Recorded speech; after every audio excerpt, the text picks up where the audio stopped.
Attention au départ. Qui aura la parole? Brolcast, le podcast qui parle de vous, avec vous et de vos brols. Bonjour, bonjour. Bonjour, bonjour. Alors, première question, thé ou café? Ah, café. Pourquoi? J'aime le thé, mais je trouve que le café a ce petit goût de voyage. De voyage. Ouais. Alors, on va parler coaching, on va parler énéagramme, profil jungien, orientation, mais first, coffee. Toi. Donc, je veux d'abord que tu te présentes. Oui, alors donc je m'appelle Cécile. C'est toujours un peu compliqué de parler de soi, je trouve. Surtout quand on est dans le coaching parce que je trouve que la quête de soi est infinie. Et ça, je l'ai compris aussi durant le parcours. Mais en 2 mots, on va dire que j'étais enseignante de français religion à la base. Et puis, j'ai refait un master où j'ai eu la chance de donner la psycho. Et maintenant, donc, je me reconvertis en parallèle dans le milieu du coaching, mais surtout de la connaissance de soi. Très bien. Dans ta page Facebook qui s'appelle Almacène, tu nous expliqueras le nom après. Il y a des mots qui ressortent sur toi, en fait, dans ta description. Il y a passionné, comprendre sa plus belle complexité, authenticité, sensibilité, blablabla, connaissance de soi. Est-ce que tu parles de toi ou de tes aspirations ou des deux? Mais disons que c'est là où tout l'intérêt du chemin de la connaissance de soi, où en fait le but, je trouve, c'est que le mieux tu te connais, le mieux tu t'orientes, ou le mieux tu choisis ton chemin. Enfin, en tout cas, tu chemines mieux. Et donc, c'est une bonne question. Est-ce que ça parle de moi ou de ce que je fais? Mais je dirais qu'en fait, c'est le résultat des deux. Parce que c'est toute la recherche de soi qui fait que j'ai envie d'appliquer mes valeurs dans mon métier, quoi. Donc, On va couper, excusez-nous, on est en direct. Et donc, c'était un livreur Amazon. Oui, les gens commandent trop sur Amazon. Mais c'était pas pour nous, c'était pour un voisin. Donc, on parle des aspirations de toi. Et tout est un peu entremêlé entre ce que tu fais, ce que tu veux faire, le être, l'avoir, tout ça, j'imagine. Exactement. Oui. En fait, on se décrit, c'est marrant, tu viens de me demander par me présenter. Enfin, tu m'as demandé de me présenter. Je t'ai répondu spontanément ce que je faisais.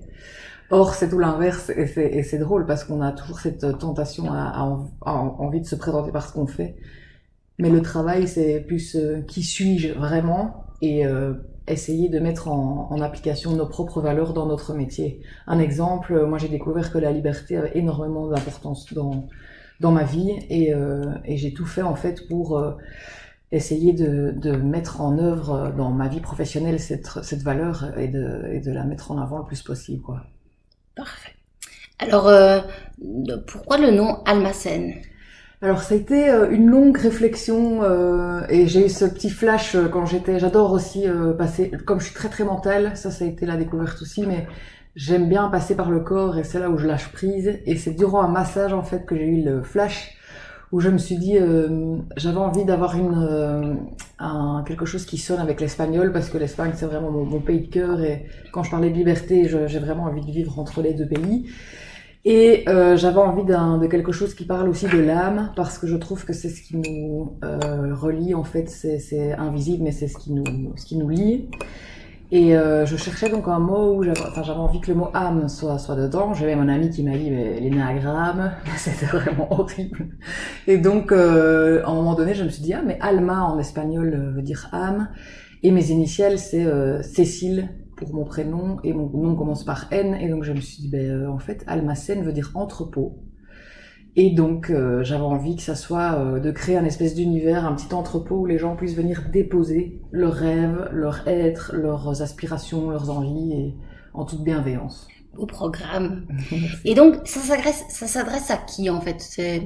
D'abord, non, c'est plus intéressant. Enfin, non, tout est intéressant. Merci. Mais d'abord, qu'est-ce que tu fais? Qu'est-ce que c'est concrètement? Parce que ça parle, il y a beaucoup de tendances maintenant sur le développement de soi, mais toi, qu'est-ce que tu fais concrètement? Merci pour cette question parce que souvent, quand les gens viennent me voir, le mot développement personnel me pose un peu problème. Je préfère le mot connaissance de soi. Parce que être sa version 2.0 de soi-même me fait m'irrite assez fort. Ce que je fais, c'est utiliser donc des outils que j'ai étudiés pendant 3 ans, dont l'énéagramme, les profils jungiens et d'autres. Et l'objectif, en fait, c'est qu'on utilise ces outils pour pouvoir mettre des mots sur nos fonctionnements, sur nos motivations profondes. Et donc, pour répondre à ta deuxième question, une fois que les gens commencent à cheminer là-dedans et donc mettre des mots pour avoir envie de mieux se connaître, Je mets ça en lien avec 3 publics de cœur. Enfin, en tout cas, un public de cœur que j'ai, c'est les jeunes. Comme je suis prof toujours en parallèle, j'ai envie de travailler avec des jeunes pour qu'ils puissent mieux s'orienter. Parce que j'ai pu m'en rendre compte quand j'étais prof, en tout cas en psycho aussi, surtout post-Covid, qu'il y a énormément de jeunes qui savent pas ce qu'ils veulent faire, mais surtout qui ne se connaissent pas. Donc je reviens vraiment à eux, à l'être, à qui suis-je. Deuxièmement, un public que je trouve intéressant aussi en utilisant ces outils, c'est le couple. Donc j'ai envie de développer aussi des retraites en couple pour mieux se connaître et mieux communiquer. Et troisièmement, j'ai envie d'utiliser ces outils en entreprise aussi parce que la communication fait partie du bon fonctionnement des entreprises et ces outils en fait peuvent résoudre énormément de tensions et de conflits pour améliorer en fait le fonctionnement du monde. Et est-ce qu'un jeune adulte, enfin un jeune adulte ou bref un adulte tout court, pourrait venir faire un coaching avec toi ou venir faire un de tes moments avec toi parce qu'il y a rien à faire, mais de plus en plus on a plein d'amis, de connaissances adultes qui en fait le nom de burn-out c'est pas un truc tendance, c'est juste qu'on ose dire non en fait c'est pas ça ma voie ou qui suis-je, enfin est-ce qu'on peut aussi, ils peuvent aussi ces gens adultes Oui, tout à fait. C'est vrai que j'en ai pas parlé. Donc ça, je formulais, donc j'exposais mes formules pour différents publics, mais clairement, je fais aussi du one-to-one, où j'ai déjà des gens en fait qui me contactent pour utiliser ces outils. Et c'est très simple. Il y a des tests à passer en ligne, et puis on fait un entretien d'1h30, et les gens repartent toujours avec 2 hypothèses sur eux-mêmes. Parce que l'éthique veut que, en fait, je ne suis personne pour dire à quelqu'un qui il est, mais le but est de le mettre en chemin et qu'il lui puisse, en fait, chercher, lire et on dit développer, activer l'observateur intérieur qui est, en fait, on s'observe tout le temps pour pouvoir un peu définir nos fonctionnements, quoi. Est-ce que ça s'adresse, que peu importe tes publics cibles, est-ce que ça s'adresse aux gens? Alors, je sais qu'il va y avoir un tollé, etc., aux gens qui aiment tout ce qui est chalala, tu vois, ou non, en fait, c'est sérieux, ça se base sur des choses empiriques.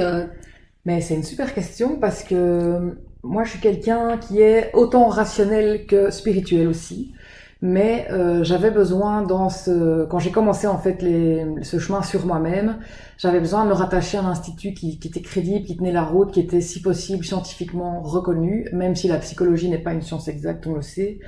Mais j'ai donc été à l'Institut de l'énéagramme de Louvain, où en fait ils ont créé un test psychométrique reconnu par le monde de la psychologie. L'énéagramme en fait peut, comme tu dis, provoquer un certain recul par rapport à, des gens pourraient dire mais c'est quoi ce truc de secte, c'est n'importe quoi, Et en fait, pour les gens qui auraient besoin d'être rassurés, c'était mon cas, moi ça m'a vraiment aidé parce que c'est très sérieux comme modèle. Et c'est un modèle qu'on peut aussi appeler un modèle évolutif, parce que le but n'est pas de mettre des étiquettes sur les gens et les mettre dans des cases, comme on dit à chaque fois, comme ça peut être le color profile, ça peut être le cas où on pourrait le croire. En fait, moi je pars du principe qu'une fois qu'on a un nom sur un fonctionnement, mais on peut en sortir. Et donc c'est pas justement enfermant, c'est plus pour ouvrir des portes et sortir de sa propre prison qu'on s'est construite avec nos propres croyances.